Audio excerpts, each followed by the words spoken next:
Hello students, आज के इस वीडियो में हम पढ़ेंगे डर्मेटोलॉजी का बहुत ही इम्पॉर्टेंट टॉपिक स्कैबीज़ के बारे में। स्कैबीज़ एक इन्फेक्शियस स्किन डिजीज़ है जो कि एक माइट्स के कारण होती है। छोटी छोटी माइट्स रहती है जो कि स्किन में जाकर सुरंग बनाती है, ब्यूरोज बनाती है। ओके, नंबर 1 डेफिनेशन, स्कैबीज़ क्या है? ये एक प्रकार की इन्फेक्शियस स्किन डिजीज़ है जो कि एक प्रकार की माइट्स के कारण होती है जो कि स्किन में ईची रैश करवाती है। ओके, इसके साथ साथ वह स्किन की फर्स्ट लेयर को पेनिट्रेट करके ब्यूरोज भी बनाती है। स्कैबीज़ के मेन क्लिनिकल प्रेजेंटेशंस क्या हो गए? ब्यूरोज हो गए। ओके, सुपरफिशियल ब्यूरोज जो सुरंग बन रही है, पेनिट्रेट कर रही है माइट्स, और सेकेंड क्या होगी? बहुत ज़्यादा ईचिंग होगी। Okay, next is aetiology. Cause क्या है स्कैबीज़ होने का? तो एक प्रकार की माइट्स जिसका नाम है सार्कोप्टिस स्कैबाई। ओके, सार्कोप्टिस स्कैबाई याद रखना है आपको, इसके कारण स्कैबीज़ होती है। नेक्स्ट, ट्रांसमिशन कैसे स्प्रेड होगी स्कैबीज़? तो ये एक प्रकार की स्किन डिजीज़ है। तो अगर कांटेक्ट हुआ अफेक्टेड पर्सन के साथ 10 मिनट से ज़्यादा तो स्कैबीज़ हो सकती है। नेक्स्ट इज अफेक्टेड पर्सन जिसे स्कैबीज़ है उसके साथ सेक्सुअल कांटेक्ट होना, उसके कारण भी स्कैबीज़ ट्रांसमिट हो सकती है। थर्ड इज़ फोमाइट्स ट्रांसमिशन, यानी अफेक्टेड पर्सन के कोई भी सब्सटेंस, क्लोथ्स वगैरह से भी ट्रांसमिट हो सकती है। Next we will discuss pathogenesis कि स्कैबीज़ कैसे होगी। सबसे पहले जो फीमेल माइट है वो अफेक्टेड पर्सन कि स्किन की सुपरफिशियल लेयर स्ट्रेटम कॉर्नियम को पेनिट्रेट करती है और वो फीमेल माइट अपने एग रिलीज़ कर देती है। ओके, एग रिलीज़ करने के 1 से 2 वीक बाद वो एग्स मैच्योर माइट्स में कन्वर्ट हो जाते हैं। जब 7 से 8 माइट्स मैच्योर माइट्स हो जाती हैं बॉडी में तो वो इन्फेक्शन क्रिएट करती है। Next is epidemiology. तो चिल्ड्रंस को ज़्यादा अफेक्ट करती है स्कैबीज़, चिल्ड्रंस ज़्यादा प्रोन रहते हैं। ओके, कोई भी एज के पर्सन को स्कैबीज़ हो सकती है लेकिन ज़्यादा चांसेस चिल्ड्रंस में रहते हैं। ठीक है, मेल और फीमेल का रेशियो इक्वल रहता है। Next we will discuss predisposing factors. Number 1, low socio economic group को ज़्यादा चांसेस रहते हैं। ओके, सेकेंड, ऐसे लोग जो पुअर हाइजीन मेंटेन करके रखते हैं, प्रॉपर शावर नहीं लेते हैं, नहाते नहीं हैं, उन्हें स्कैबीज़ होने के चांसेस ज़्यादा रहते हैं। नंबर 3, क्राउडेड एरियाज़ में, क्योंकि इसका ट्रांसमिशन अफेक्टेड इंडिविजुअल के कॉन्टेक्ट से हो रहा था, ये एक स्किन डिजीज़ है। Crowded areas. Next we will discuss clinical features, क्या क्या सिम्टम्स रहते हैं स्कैबीज़ में। तो स्कैबीज़ के जो सारे लक्षण हैं वो क्यों आते हैं? क्योंकि माइट्स के कारण हमारी बॉडी का एलर्जिक रिएक्शन होता है, हाइपर सेंसिटिविटी रिएक्शन होता है। ठीक है, इसके सिम्टम्स अगर फर्स्ट कांटेक्ट हुआ है तो 4 वीक्स में आते हैं, अगर सब्सिक्वेंट कांटेक्ट होता है तो 24 आवर्स में ही सिम्टम्स आने लगते हैं।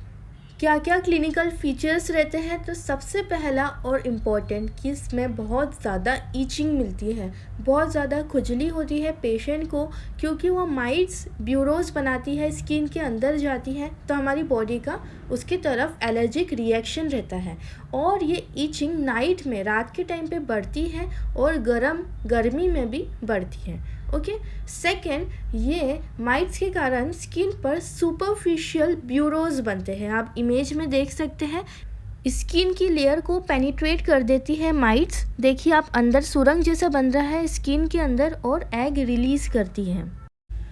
तो ये जो सुपरफिशियल ब्यूरोज बने हैं इसे हम प्राइमरी लीजन कहते हैं। ओके, स्किन पर एक प्रकार का लीजन होना, 2 चीज़ों में इसको डिवाइड करते हैं, या तो ब्यूरोज बने जो कि थ्रेड लाइक होते हैं, या तो फिर वेसाइकल्स का फॉर्मेशन हो।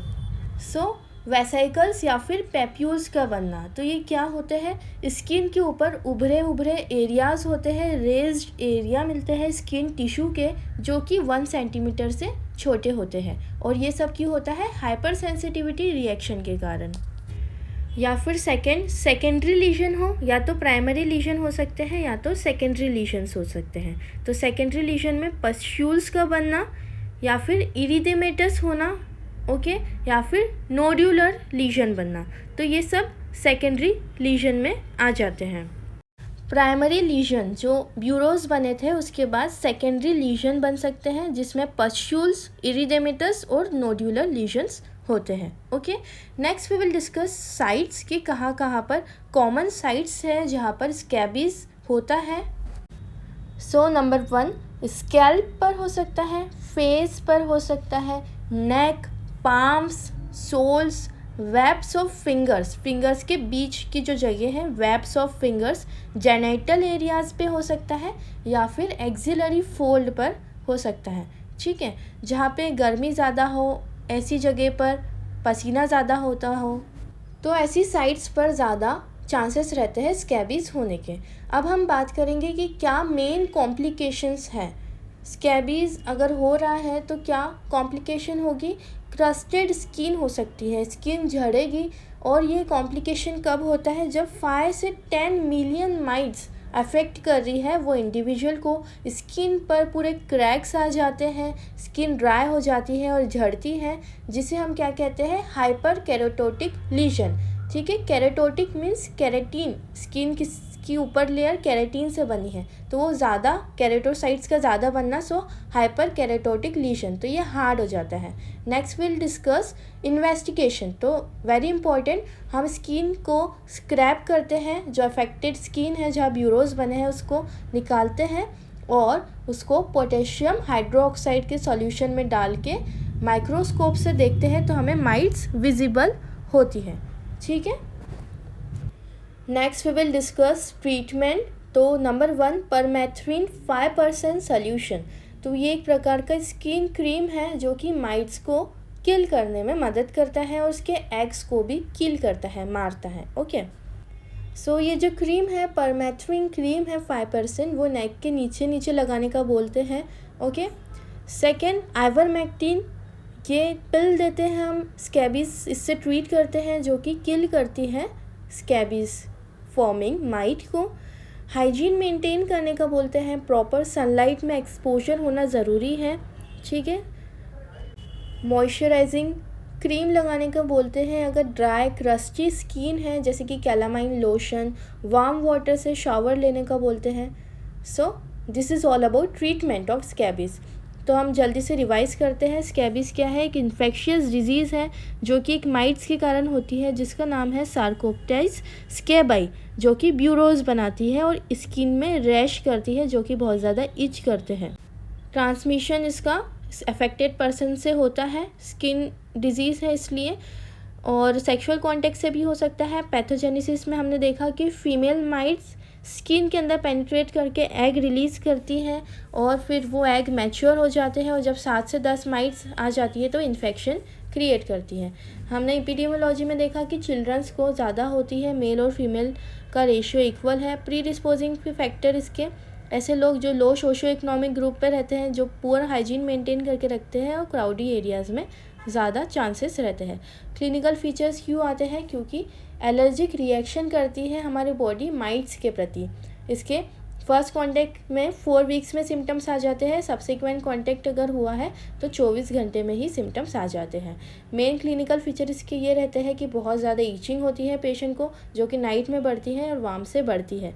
सुपरफिशियल ब्यूरोज बनाती है, सुरंग बनाती हैं, जो कि मिलीमीटर से सेंटीमीटर तक की इसकी लेंथ हो सकती है, या फिर उभरे हुए चखट्टे बनाती हैं, जिसे हम पैप्यूल्स और वेसिकल्स कहते हैं। और ये क्यों होता है? क्योंकि हाइपर सेंसिटिविटी रिएक्शन होती है IgE मीडिएटेड। फिर हमने देखा प्राइमरी लीजन के बाद सेकेंडरी लीजन भी हो सकते हैं, जिसमें पस्ट्यूल्स बन सकते हैं, इरिथेमेटस रैश हो सकता है, या फिर नोड्यूलर लीजन भी हो सकते हैं। ठीक है, अब हम बात करेंगे साइट्स की। तो क्या क्या साइट्स देखी थी? कॉमन साइट्स थी scalp, face, neck, palm, soles, webs of finger, axillary fold और जेनाइटल्स। ठीक है, तो ये सारी एरिया में कॉमन होता है स्कैबीज़ का होना। फिर हमने देखा था मेजर कॉम्प्लिकेशन क्या है? स्किन बहुत ज़्यादा हार्ड हो जाती है, उसमें क्रैक्स आ जाते हैं, तो उसे हम कहते हैं hyper keratotic legion.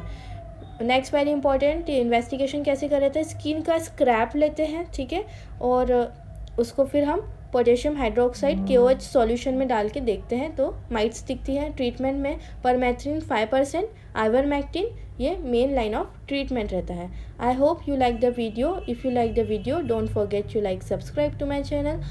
I am doctor Prachi and thank you so much for watching.